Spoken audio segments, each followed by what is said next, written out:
দর্শক, বিএনপির সভানেত্রী বেগম খালেদা জিয়া চরম অসুস্থ। সর্বশেষ যে আপডেট, ডাক্তারের রেফারেন্স দিয়ে কিছুক্ষণ আগে আল জাজিরার সাংবাদিক জুলকারনাইন শাহের বলার চেষ্টা করেছেন যে তাকে লাইফ সাপোর্টে রাখা হয়নি, তিনি সিসিইউতে আছেন। মানে তাকে আইসিইউতেও নেওয়া লাগছে না এই মুহূর্তে, সিসিইউতে আছেন, ডাক্তাররা পর্যবেক্ষণ করছেন। অর্থাৎ যে খবরটা ছড়িয়ে পড়েছিল যে আইসিইউতে আছেন, লাইফ সাপোর্টে আছেন, সেটা নেই এমনটা নিশ্চিত করা হয়েছে। কিন্তু বিএনপির মহাসচিব মির্জা ফখরুল ইসলাম বলেছেন যে তার অবস্থা খুবই সংকটজনক। এরকম পরিস্থিতিতে তারেক রহমান ফিরতে পারছেন না, এরকম ফেসবুক স্ট্যাটাস একটা বড় আলোচনার সূত্রপাত করেছে। সেই আলোচনাটাকে পাশ কাটিয়ে একটা মানবিক বিষয় নিয়ে আলোচনা করতে চাই আমরা। একটি দলের প্রধান, যিনি তিনবারের প্রধানমন্ত্রী, তিনবারের মধ্যে একবার অবশ্য খুবই সংক্ষিপ্ত সময় ছিল, 96-এর 15ই ফেব্রুয়ারির নির্বাচন, সেই নির্বাচন বিতর্কিত নির্বাচন ছিল যদিও, তারপরেও তো তিনবার তিনি শপথ গ্রহণ করেছেন।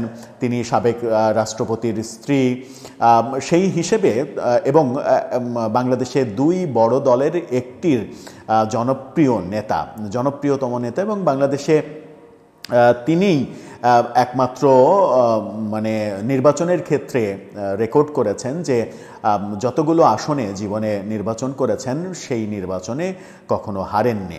5টা আসন কিংবা 3টা আসন, সেই আসনে কখনো হারেননি। যদিও মানে স্বাধীনতার পর থেকে প্রত্যেকটা নির্বাচনে জেতা একাধিক ব্যক্তি বাংলাদেশে রয়েছেন, সেই হিসাব তো রয়েছেই। যেমন আওয়ামী লীগের যিনি গত সরকারের যিনি রাষ্ট্রপতি ছিলেন আব্দুল হামিদ, তিনি স্বাধীনতা উত্তর সব নির্বাচনে বিজয়ী হয়েছেন, এরকম রয়েছে। কিন্তু একাধিক আসনে নির্বাচন করে আওয়ামী লীগের সভানেত্রী শেখ হাসিনাকে হারতে দেখলেও আমরা খালেদা জিয়াকে হারতে দেখিনি। সেরকম একটা জনপ্রিয় নেত্রী তিনি। মানবিক প্রসঙ্গটা সেটা হচ্ছে যে খালেদা জিয়া যখন জীবন মৃত্যুর সন্ধিক্ষণে, তখন আমরা কি একটু ভালো রাজনীতির উদাহরণ তৈরি করতে পারি বাংলাদেশে? সেই ভালো রাজনীতিটা এরকম যে একজন মানুষের এই চরম দুঃসময়ের সমস্ত রাজনীতির ভেদাভেদের ঊর্ধ্বে উঠে আমরা সকলে মিলে কি তার জন্য শুভকামনা করতে পারি? মিন করছি মূলত আওয়ামী লীগ সহ বিএনপির বিরোধী যে পক্ষগুলো রয়েছে তাদের প্রতি। আওয়ামী লীগের তরফ থেকে এই কদিনের জন্য অন্তত, এই শেষ সময়ে, খালেদা জিয়ার শেষ সময়ে সমস্ত ভেদাভেদ ভুলে আমরা কি তাদের কাছ থেকে প্রত্যাশা করতে পারি যে একটা ভালো রাজনীতির উদাহরণ তৈরি করুক তারা, কিংবা করবে তারা? হ্যাঁ, যুক্তি হিসেবে আসতে পারে যে গত বছর সরকার পতনের পরে আওয়ামী লীগের নেতা কর্মী বিভিন্ন জনের উপরে সবথেকে বেশি টর্চার বিএনপির নেতাকর্মী লোকজনই করেছে। কিন্তু সেটা তো এমন না যে শুধুমাত্র তারাই এই সময়ে টর্চারের সম্মুখীন হয়েছেন। বাংলাদেশের রাজনীতির ইতিহাসে তো এটা একটা ধারাবাহিকতা। সেই রাজনৈতিক যে খোলস, মানে অপরাজনীতির যে খোলস, সেই খোলস বেরিয়ে আমরা কি এই মুহূর্তে প্রত্যাশা করতে পারি? কিংবা আরও একটু নির্দিষ্ট করে যদি বলি, তাহলে ভারতে অবস্থানরত শেখ হাসিনা, আওয়ামী লীগের সভাপতি, তিনি অনেক অডিওতে অনেক কথা বলছেন, নেতাকর্মীদের সঙ্গে অনেক কথা বলছেন। তিনি কি অন্তত একটা অডিও মেসেজ দিতে পারেন যে তিনি খালেদা জিয়ার রোগমুক্তি চান, কিংবা খালেদা জিয়ার এই মুহূর্তে তার জন্য দোয়া করছেন, শুভকামনা করছেন? এরকম রাজনীতি কি আমরা প্রত্যাশা করতে পারি? চলুন একটু এই আলোচনাটা করি এই ভিডিওতে। থাকবেন পলিটিক্স টিভির নিয়মিত আয়োজনে।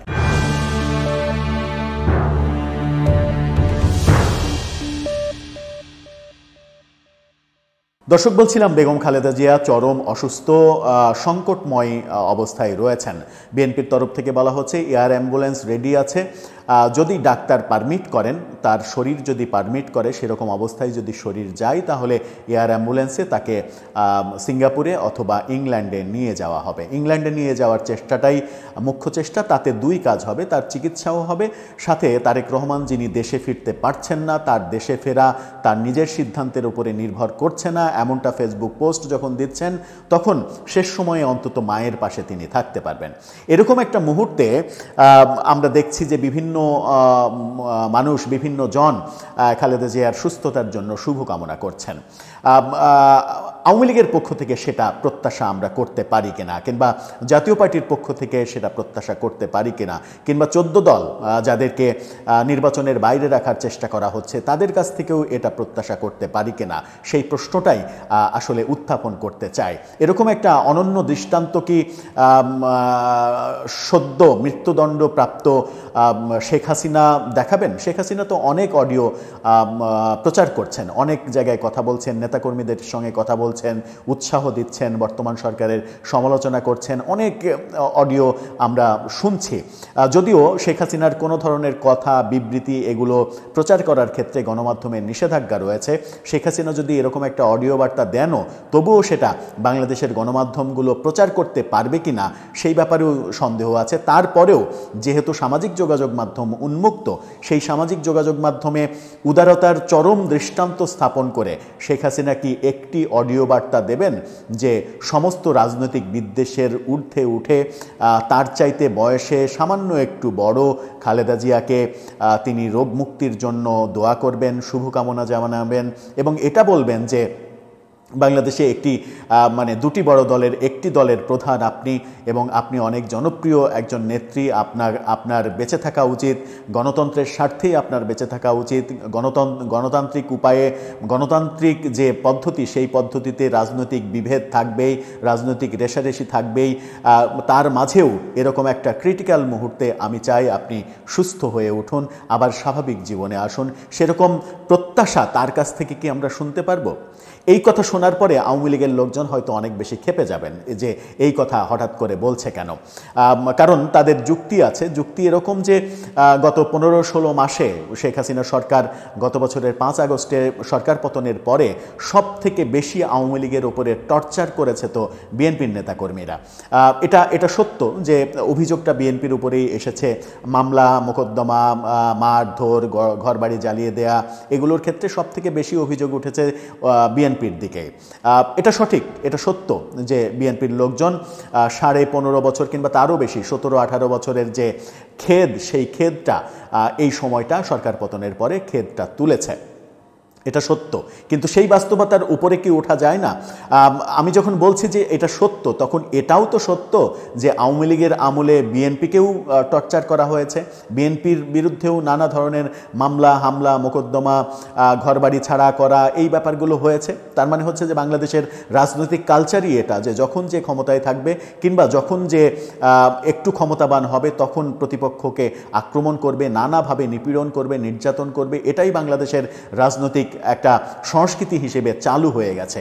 সেই সংস্কৃতির বাইরে বের হয়ে আসার অনন্য উদাহরণ কি হতে চাইবেন শেখ হাসিনা, যে আমি সমস্ত মানে বিভক্তিকে পেছনে ফেলে আমি মানে এই উদারতাটা দেখাতে চাই?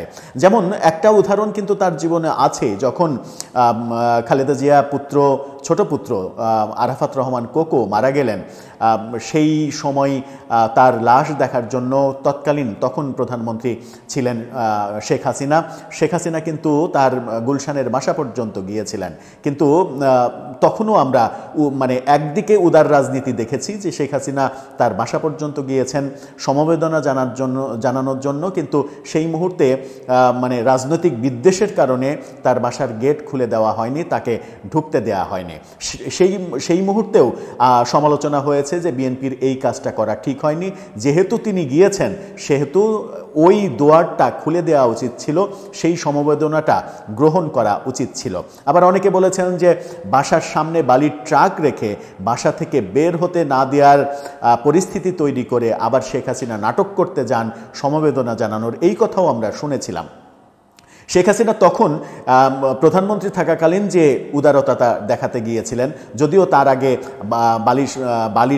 বালি ভর্তি ট্রাক বোঝাই করে তার রাস্তা বন্ধ করে দেয়া, বাসা থেকে যেন বেরোতে না পারে সেই কাজগুলো করা, সেগুলো ন্যাক্কারজনক কাজ ছিল, সেগুলো করা উচিত হয়নি। তারপরেও তিনি যে সমবেদনাটা জানাতে গিয়েছিলেন, সেই সমবেদনাটা গ্রহণ না করাটাও আবার বিএনপির ঠিক হয়নি।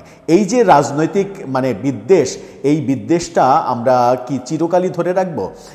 একটা সময় কি মানে এমন হতে পারে যে মানুষের মৃত্যুর পরেও কিংবা চরম দুঃসময়ে ধরে নেওয়া যাক যে কোনো একজন মৃত্যুবরণ করলো, তার জানাজাতে যাওয়ার ক্ষেত্রেও কি এই ব্যাপারটা চলবে যে আমি ওর জানাজায় যাব না, কিংবা জানাজায় গেলেও তাকে জানাজায় ঢুকতে দেব না, অংশগ্রহণ করতে দেব না? এই সংস্কৃতি কি আমরা পুষে রাখবো, টিকিয়ে রাখবো? আমার মনে হয় যে এই সংস্কৃতি থেকে আমাদের বেরোনো উচিত, কারণ অনেক তো হয়েছে। 54 বছর দেখতে দেখতে বেলাটা অনেক গড়িয়েছে। বাংলাদেশের এই হিংসাত্মক রাজনীতি, খুন খারাপের রাজনীতি, একে মারা ওকে মারার রাজনীতি অনেক তো দেখেছি। সেই তো শুরু হয়েছে 75-এ বঙ্গবন্ধু হত্যাকাণ্ড থেকে, তারপরে জিয়াউর রহমান হত্যাকাণ্ড, তারপরে শেখ হাসিনার উপরে গ্রেনেড হামলা, অনেক ঘটনা পেরিয়েছি আমরা, অনেক কিছু দেখেছি।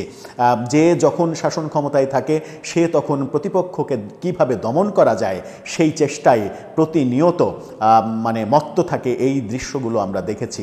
সেই দৃশ্যের বাইরে এসে একটা অনন্য নজিরকে আরেকবার স্থাপন করার চেষ্টা করবেন শেখ হাসিনা। ওই যে আরাফাত রহমান কোকর মৃত্যুর পরে যে গিয়েছিলেন তিনি, সেই যাওয়াটা মানে একটা মানে বিএনপির লোকজন ভেবেছিল যে এটা নাটক করতে এসেছে। হ্যাঁ, ধরে নিলাম যে তিনি নাটক করতেই গিয়েছিলেন। আরেকটা নাটক অন্তত তিনি কি করবেন যে এই সময়ে একটা অডিও বার্তা দিয়ে যে সকল রাজনীতির ঊর্ধ্বে উঠে মৃত্যু পথযাত্রী একজন মানুষের জন্য আমি কায় মনোবাক্যে প্রার্থনা করছি, শুভকামনা জানাচ্ছি যে তিনি যেন সুস্থ হয়ে ওঠেন, তিনি যেন আবার স্বাভাবিক জীবনে ফিরে আসেন।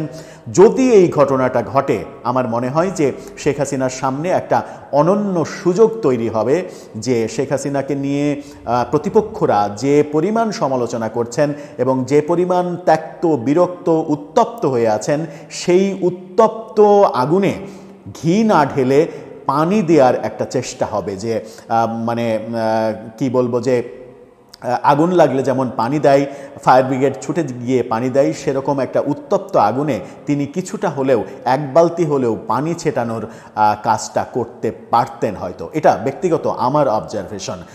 যদিও বাংলাদেশের রাজনীতিতে সেটা প্রত্যাশা করাটা অনেকেই মনে করেন যে বোকার স্বর্গরাজ্যে বাস করা। বোকা হয়েই বোকার মতো একটা প্রত্যাশা করলাম। সেই প্রত্যাশাটা শুধুমাত্র এই ক্ষেত্রে না, খালেদা জিয়া অসুস্থ শুধুমাত্র এই ক্ষেত্রে না, যে কোনো ক্ষেত্রে এরকম একটা ক্রাইসিস মোমেন্টে, যেমন কোনো মানুষ মারা গেলে শত্রু মিত্র নাই, সবাই এগিয়ে যায় অন্তত শেষ বেলায় একটা শোক বার্তা দিতে কিংবা পাশে দাঁড়াতে, যে সেই সময় অন্তত বিভেদের ব্যাপারটা থাকে না। সবাই সকলে সব মানে জানাজায় এক কাতারে দাঁড়ায়। জানাজায় এক কাতারে যারা দাঁড়ায় সবাই কি ওই মৃত ব্যক্তির বন্ধু সমপন্ন? কেউ কি শত্রু থাকে না? কিংবা কারো সঙ্গে কি বিবাদ থাকে না? সমস্ত বিবাদ ভুলে জানাজায় এক কাতারে দাঁড়ায় যেন শেষ যাত্রাটা মহিমান্বিত হয়। দর্শক, এই প্রত্যাশাটা কি অতিরিক্ত প্রত্যাশা? আওয়ামী লীগের সামনে আমার মনে হয় যে একটা বড় সুযোগ। সমস্ত হিংসা বিদ্বেষের ঊর্ধ্বে উঠে গত 15-16 মাসে তাদের উপরে অনেক টর্চার হয়েছে। এই তথ্যগুলো ভুলে শুধুমাত্র এটা উপলব্ধি করে যে আমরাও আমাদের সময়ে ওদের উপরে টর্চার করেছি, সুতরাং এই শেষ মুহূর্তে আমার মনে হয় যে একটা মানবিক দৃষ্টান্ত দেখানো যেতেই পারে। তাতে অনন্য হওয়ার একটা সুযোগ তৈরি হতে পারে। দর্শক, আপনার ভাবনা কি জানিয়ে লিখতে পারেন আমাদের কমেন্ট বক্সে।